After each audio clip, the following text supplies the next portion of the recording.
curious to know what intelligent people are up to when no one's watching. It's not all reading books and solving problems, though that might sneak in there, too. When these folks are alone, they tap into a side of themselves that's rarely seen. They explore their interests in unconventional ways, embrace their quirks, and engage in activities that don't always make sense to others, but are deeply meaningful to them. Stay tuned. We'll take a glimpse into the fascinating private worlds of intelligent people to see what truly makes them tick behind closed doors. When left to their own devices, intelligent people often turn inward, treating themselves as a kind of personal research project. They'll experiment with their daily habits, routines, or even their mindset to see what sparks improvement. This could be testing out new diets to measure energy levels, experimenting with sleep patterns, or trying productivity hacks like time blocking.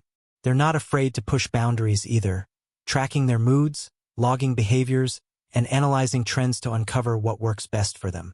When they're alone, intelligent people love diving headfirst into their nerdy passions and exploring niche rabbit holes. Maybe they spend hours researching the history of an obscure civilization, playing strategy-heavy video games, or learning a new programming language just for the challenge. They relish the chance to learn more about the odd and overlooked corners of the world or master something complex. And it's not always about productivity.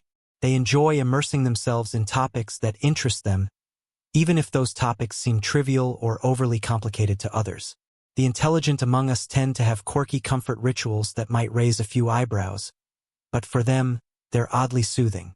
It might be something simple, like drinking a specific kind of tea before bed or organizing their space into a cozy haven, arranging pillows and blankets for maximum relaxation.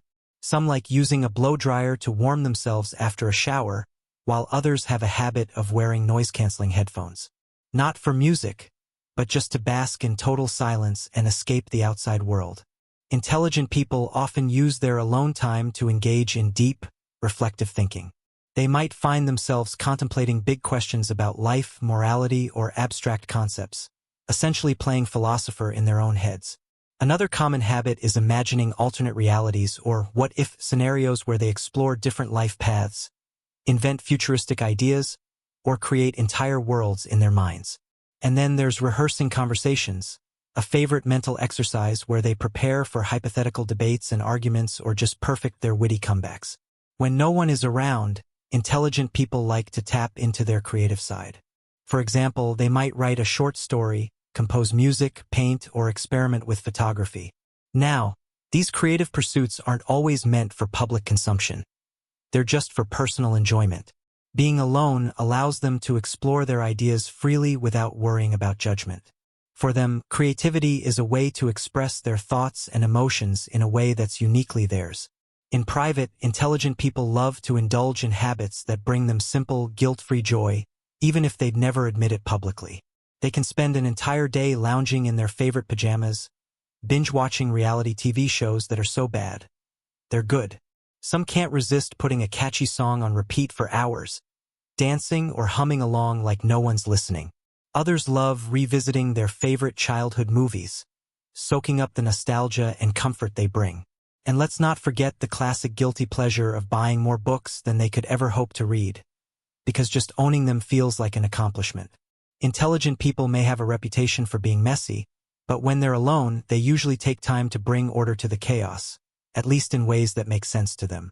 Their space might not be spotless, but they'll organize the things that matter most. This can include creating a detailed digital filing system for work projects while ignoring the pile of clothes on the chair, or sketching out mind maps to clarify their ideas while leaving sticky notes scattered everywhere.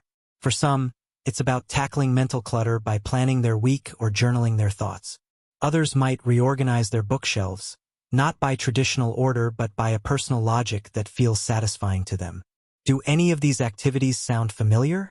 Let us know in the comments what you love doing when no one's watching. If you enjoyed this video, give it a thumbs up and share it with your friends so we can keep making them.